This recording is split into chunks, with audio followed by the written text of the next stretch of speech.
Olá, pessoas. Eu sou a Raul. Eu sou a Gabriela. E você, Camila?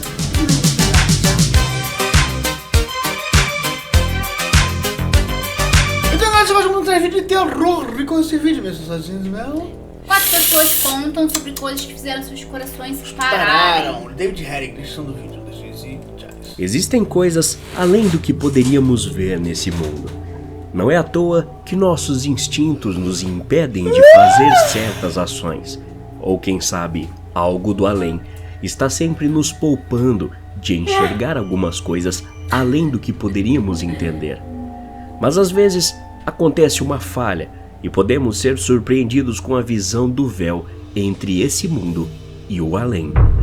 Ouça nesse vídeo relatos reais de pessoas que viram coisas que os humanos não foram feitos para ver.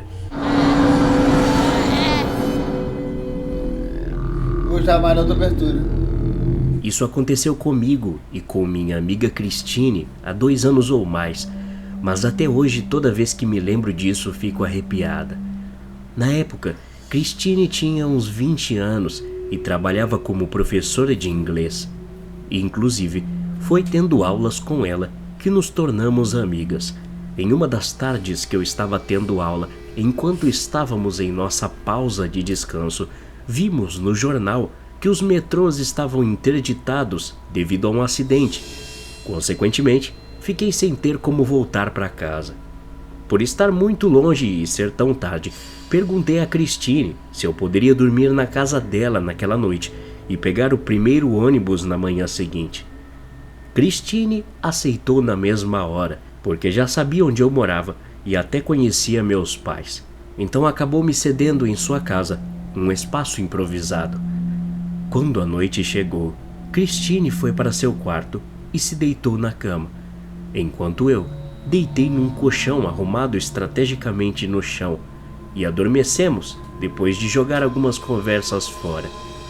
Porém, algumas horas depois, eu acordei e comecei a chamar Cristine. Disse a ela que estava com muita fome e ela falou que eu podia ir até a cozinha e comer qualquer coisa que quisesse, mas recusei, dizendo que queria ir até a conveniência que tinha perto da casa dela. Me lembro de Cristine ter levantado já sem paciência, dizendo que era um absurdo eu acordá-la uma hora daquelas para ir numa conveniência. Mas depois de reclamar sem parar, acabou desistindo e me acompanhando até lá. Saímos do apartamento e assim que chegamos na rua, me virei para ela e enfim revelei que eu não estava com fome. Na verdade, eu tinha acordado no meio da noite e quando olhei para o lado, vi que embaixo da cama de Cristine havia um homem com os olhos arregalados me olhando com um sorriso enorme no rosto. Oxi. Meu amigo e eu Sabia estávamos disso? indo para uma festa a algumas verdade horas mesmo. da nossa cidade. Eu Então sabia decidimos disso, ficar falando na que casa eu de tô aqui, férias fala da que eu família tô dele, que era mais próxima do endereço da festa. Eu falo Lembro assim de que a pessoas data que do vivem embaixo evento da cama. foi tá. marcada no inverno, então a área em que as pessoas passavam as férias estava completamente vazia, com exceção de nós dois. Depois que nos arrumamos e estávamos saindo, passei um tempo decidindo se deveria fechar o portão. Isso porque tive alguns problemas para abri-lo quando chegamos no local, e se chegássemos na casa muito tarde, bêbados e tal, poderíamos ficar para o lado de fora. Mas mesmo assim, resolvi fechar o portão por segurança. A festa foi ótima, nos divertimos muito e ainda conseguimos voltar para a casa de férias com sucesso por volta das 3 da madrugada. Mas quando chegamos, percebi que o portão estava aberto. Imediatamente tive uma crise, porque tinha certeza de ter trancado aquela coisa e, além do mais, sabia que ele não poderia simplesmente abrir com a força do vento. Mas eu não quis alarmar meu amigo.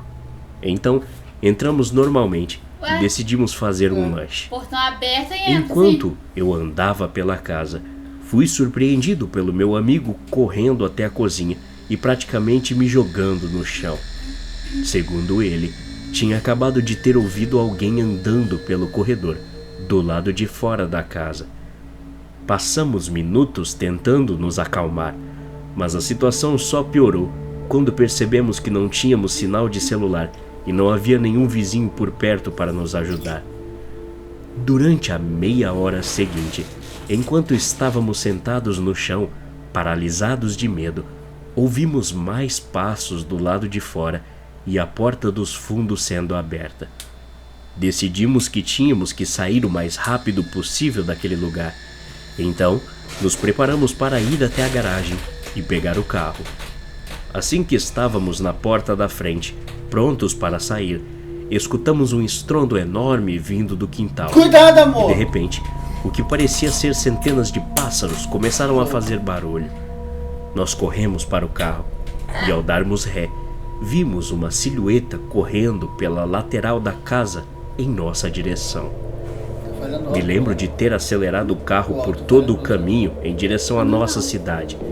E quando chegamos em minha casa, mesmo em segurança, não conseguimos dormir o restante da noite. E nunca soubemos quem era realmente aquela pessoa. Eu tinha 12 anos quando isso aconteceu. Nesse tempo, eu era acostumado a dormir na casa de um amigo todo final de semana. Esse amigo morava em um daqueles apartamentos que parecem arranha-céus, e para chegar até o andar dele, tínhamos que subir 10 andares de escadas ou pegar o elevador. Em uma das noites em que Raul fui subiria dormir os na 10. casa dele, descemos até a portaria para Não, mas pegar se uma tiver pizza. elevador aí, eu E quero. enquanto Agora descíamos, eu tô fechado. meu amigo começou a falar sobre o quão assustador era o novo apartamento em que tinha se mudado, porque poucas pessoas moravam ali. De qualquer forma, no caminho de volta, pegamos o elevador, mas no meio da subida, o elevador rangeu e de repente parou. As luzes se apagaram e ficamos perdidos na escuridão Eu ia ter caído e no do trem, não, silêncio eu tô ensurdecedor que aquele espaço nos proporcionou. Se um dia eu ficar Começamos preso a no elevador, entrar em com pânico, certeza. gritar e chorar. Estávamos presos por mais ou menos 5 minutos quando ouvimos um baque na parte de cima do elevador. Começamos a escutar passos andando por toda a parte de cima. Ficamos quietos e olhamos para o teto, que tinha a ventilação marcada por pequenos buracos feitos estrategicamente para o caso do elevador parar a ventilação. Quando nossos olhos se acostumaram com a escuridão, pudemos distinguir alguns objetos que estavam do lado de fora. Os passos pararam e tudo ficou em silêncio novamente. Meu amigo me cutucou e apontou para os buracos no teto. O que vi foi provavelmente a coisa mais assustadora de toda a minha vida. Quando olhei para cima, pude distinguir um rosto olhando para baixo pelas aberturas. Credo.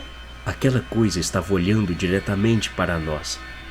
Não sei se foi nossa imaginação distorcendo o rosto de uma pessoa ou uma coisa real com aparência de demônio, mas me fez duvidar da minha sanidade ao mesmo tempo em que paralisei de medo. Começamos a gritar desesperadamente por ajuda, mas foi em vão, pois a coisa começou a bater no teto do elevador com mais força ainda, sem emitir qualquer outro tipo de som. Em seguida, sem mais nem menos, tudo parou. Então a energia voltou e o elevador começou a se mover normalmente. Nunca mais pegamos aquele elevador de novo. Há alguns anos, fui a uma festa de Natal entre amigos, para sair um pouco daquele convencional de comemorar a data com minha família.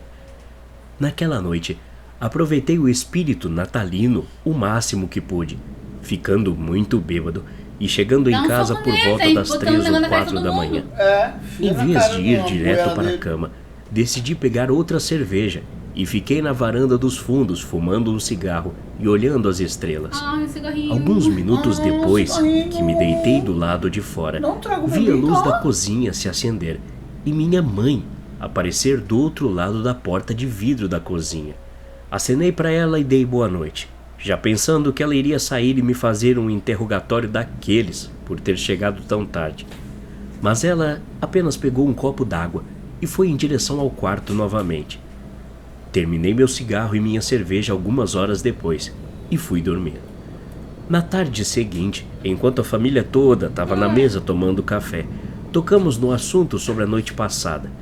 Minha mãe perguntou como foi a festa e se me dei bem com a moça que ela tinha visto me acompanhar enquanto eu estava fumando do lado de fora. Misericórdia. Olhei para ela assustado e disse que não havia levado ninguém comigo junto para casa. Mas ela insistiu, dizendo que havia alguém lá fora comigo, atrás de mim na varanda, quando acenei dando boa noite. Disse que não tinha ido lá para me cumprimentar porque pensou que era alguma amiga nova da festa de Natal. Ah, tá. Ela não queria entendi. incomodar o casal, Eu achei fazendo que... apresentações desnecessárias. Eu achei que ela que a Até a pessoa próxima. que ele viu teria sido alguma coisa, mas não, era a mãe dele Obrigado. É mesmo. mesmo, é. Alguns relatos assim bem interessantes, né? De pessoa ver alguma coisa assim. É estranho, né? Assim, em certo ponto, como a gente sempre fala que eu não acredito em fantasma, né? Eu acredito no mal em si e tal, mas não fantasma. Ah, morri aqui, posso voltar, não. Eu chego ao ponto de acreditar também que às vezes a gente está num como eu posso dizer?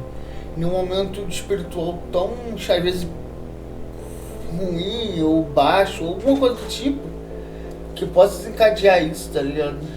É bizarro, né? É.